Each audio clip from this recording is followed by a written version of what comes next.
आज हम एक पाठ पढ़ेंगे जिसका शीर्षक है अक्षर ज्ञान।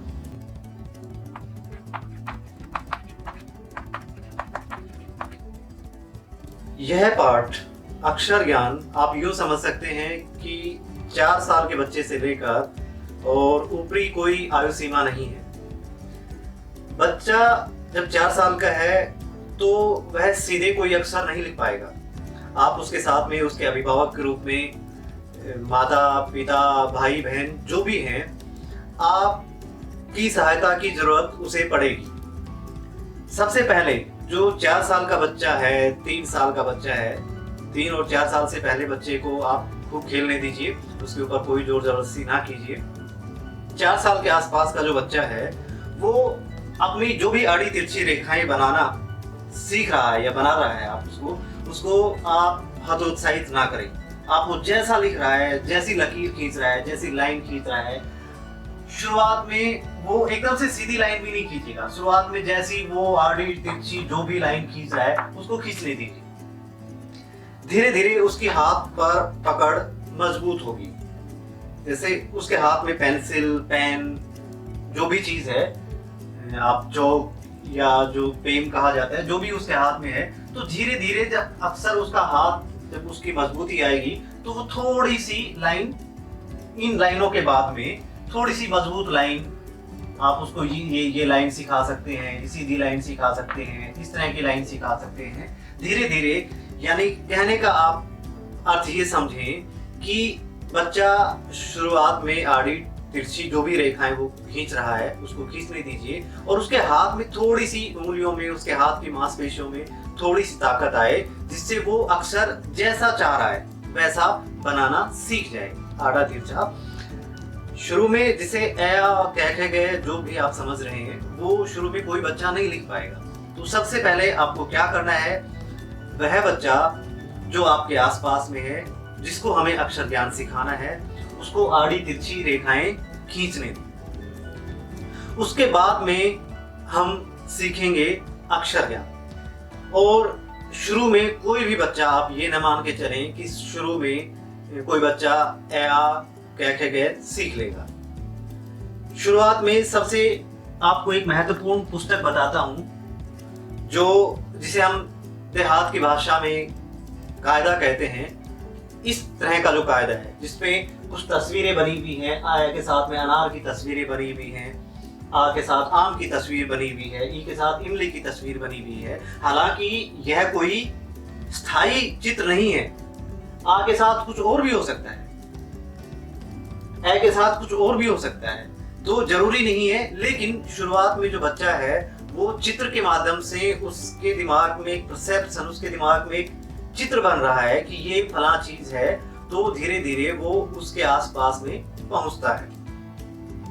तो सबसे महत्वपूर्ण आप ये कायदा लीजिए और इन चित्रों के सहारे वो इन अक्षरों को बोलना सीख रहा है, इनका उच्चारण करना सीख रहा है। तो जैसे आसपास में जब हम बोलते हैं तो बच्चा धीरे धीरे बोलना सीख रहा है। हमारा पहला उद्देश्य उसको बोलना सिखाना है। तो जैसा मैंने बताया, सबसे पहले बच्चा बोलना सीखता है। आप अपने आसपास के परिवेश में नजर दौड़ाइए। सबसे पहले बच्चा माँ पापा के लिए पा या पानी के लिए भी पा बोल रहा है, तो सबसे पहले उसने बोलना सीखा। उसके बाद में लिखना सीखता है। तो सबसे पहले हम प्रयास करेंगे उसको बोलना सिखाना है, और उस बोलना सिखाने के लिए ये कायदा सबसे महत्वपूर्ण, सबसे बेहतरीन जो किताब है वो ये कायदा है। अब इसमें चित्र बने हुए हैं। कै पर यहाँ कबूतर का चिन्ह बना हुआ है, चित्र बना हुआ है। कैसे यहाँ कबूतर का चित्र बना हुआ है, कैसे खरगोश का चित्र बना हुआ है, कैसे गमले का चित्र बना हुआ है। अब आपने कैसे कबूतर पढ़ा दिया, कैसे खरगोश पढ़ा दिया, कैसे गमला पढ़ा दिया। पलट कर कोई बच्चा आपको ये भी कह सकता है, आप थोड़ी देर बाद में घूम कर आए और बच्चा कह रहा है कि कै मोटा, क्योंकि आपके आसपास के परिवेश में कबूतर को मोटा भी बोला जाता है। कैसे कबूतर की बजाय कैसे कमल भी हो सकता है, कैसे खरगोश की बजाय कैसे खरबूजा भी हो सकता है, कैसे गमले की बजाय कैसे गधा भी हो सकता है। क्योंकि हमें कुछ ना कुछ तो सिखाना ही है, और हमारे पास में जो उपलब्ध चित्र हैं उन चित्रों के माध्यम से कम अब कैसे खरबूजा पर हम दूसरी स्टेप पर जा सकते हैं, वैसे गधा पर दूसरी बारी में चले जाएंगे। शुरुआत में हम एक कदम तो रखेंगे ना, तो उसी एक कदम रखने की कवायद में यह कायदा बहुत महत्वपूर्ण है। और जो जो चित्र के साथ में वह अक्षर सीख रहा है उसको बोलने दीजिए, उससे उसकी जो बोलने की जो क्षमता है उसका विकास होगा। वो चित्र देखकर उस अक्षर के साथ उसे सामंजस्य बिठाएगा। तो जैसा मैंने बताया कि कायदा, और उसके उपरांत आप ये देखिए, ये पुस्तिका है आपके सामने, इसमें दानेदार अक्षर में लिखा हुआ है। इसके ऊपर बच्चा पेंसिल या पेन फिराकर धीरे धीरे अभ्यास कर सकता है। तो हम शुरू करते हैं। सबसे पहले आ लिखना, और उसकी जो बारीकियां हैं, उसकी जो बनावट है, कौन हिस्सा कितना आएगा वो हम सीखेंगे। और ये बाजार में आपको इस तरह की पुस्तिका आपको मिल जाएगी। लेकिन इसमें भी अगर आप गौर करके देखेंगे तो जो ए का जो हिस्सा है वो गलत लिखा हुआ है। मैं आपको उनकी बारीकियां धीरे धीरे समझा रहा हूं, आप इस तरीके से अभ्यास करवा सकते हैं उनका। सबसे पहला आप लिख रहे हैं ए, तो ये एक आधा गोला बनाया आपने, उसके बाद में उससे बड़ा गोला, और आपकी जो डंडी है वो यहां लगेगी। उसके बाद में आप ये सीधी लाइन खींचेंगे और ये ए हो गया आपका। इस तरह से आपका जो लिखना है वो आपको पता होना चाहिए। ये पहले आधा गोला आएगा, फिर उससे बड़ा गोला आएगा, ये यहां तक जाएगा, और बहुधा ऐसे लिखते हैं, दोनों अक्षर बराबर बना देते हैं और इस तरह के बीच में मात्रा लगा देते हैं। ये सरासर गलत है, इस तरह का आप बिल्कुल नहीं करेंगे। पहले ये आधा गोला, फिर उससे लगभग 1.5 गुना बड़ा ये गोला, ये यहां तक जाएगा। इसके इस हिस्से में ये डंडी लगाएंगे और ये मात्रा, और पूरे इसके ऊपर कवर नहीं करेंगे आप, इसको ए के ऊपर पूरा कवर नहीं करेंगे, इतने ही हिस्से पर, ताकि उसकी एक सिमेट्री, उसका एक दायरा जो है उसके हिसाब से हमें कितना बड़ा अक्षर ले जाना है उसका एक सौंदर्य बरकरार रहे। उसके बाद में आपने बिल्कुल उसी तरह से ये दूसरा अक्षर बनाया, ये हो गया आपका आ, ए आ। इससे अगला अक्षर है ई, फिर बिल्कुल इसी तरह से ई। इससे अगला अक्षर बिल्कुल उस ए की तरह, पहला आधा गोला, फिर उसके बाद में उससे बड़ा, उसके बाद में फिर वही तरीका अपनाएंगे। इसमें बीच में आपकी मात्रा है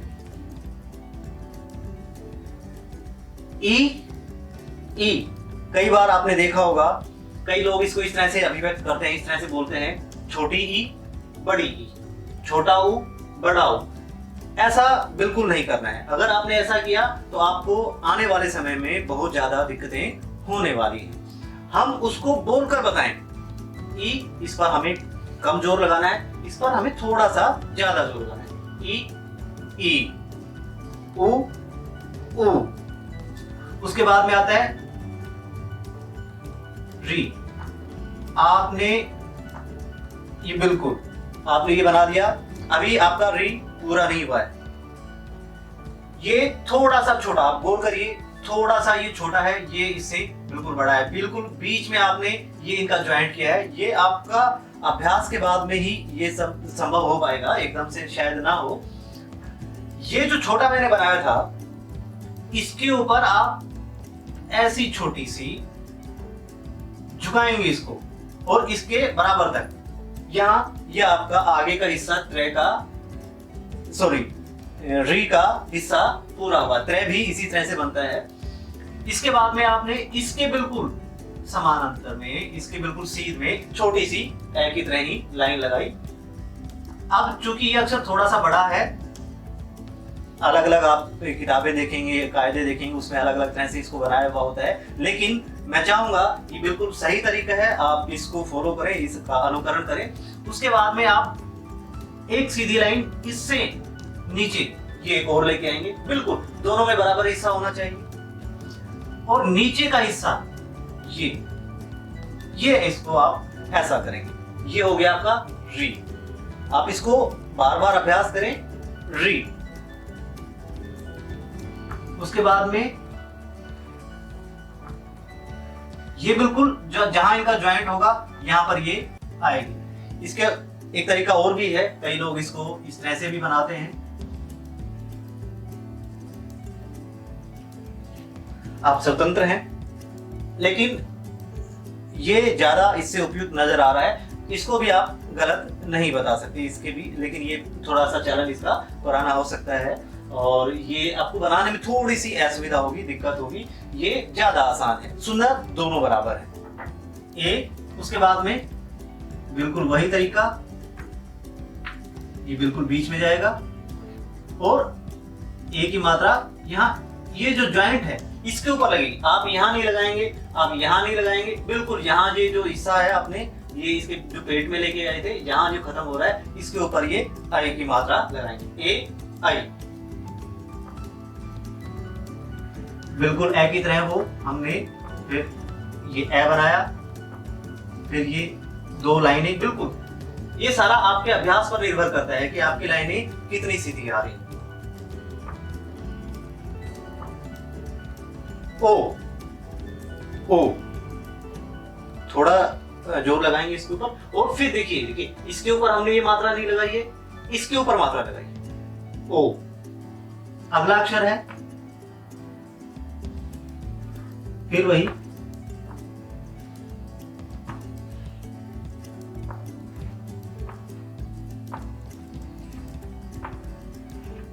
इसमें दोनों मात्रा, ऊपर की जो मात्रा है दोनों मात्रा इस दूसरी जो खड़ी डंडी है, खड़ी जो लाइन है, इसके ऊपर आप दोनों मात्रा लगाएंगे। ये नहीं है कि एक आपने यहाँ लगा दी, एक आपने यहाँ लगा दी, एक यहाँ लगा दी, एक यहाँ। ऐसा आभास होना चाहिए कि दोनों एक जगह पर यहाँ पर खत्म हो रही है। ए आ, ई उ ऊ, री, ए आई, ओ औ, ये वे स्वर। इसके बाद में फिर वही ए की तरह बनाएंगे आप। अंग, ये जो आपकी जो लाइन है बिल्कुल इसकी सीध में ये आप बिंदी लगाएंगे। अंग,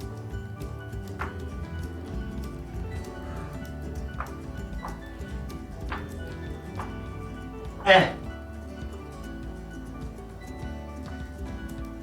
अंग, ए, ये स्वर में नहीं है, ये आरोग्यवाह है और ये आप बड़ी क्लास में, बड़ी कक्षाओं में आप सीखेंगे।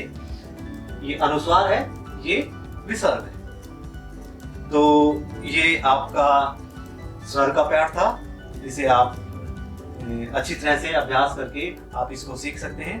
अगले पाठ में हम आपको व्यंजन लिखना सिखाएंगे।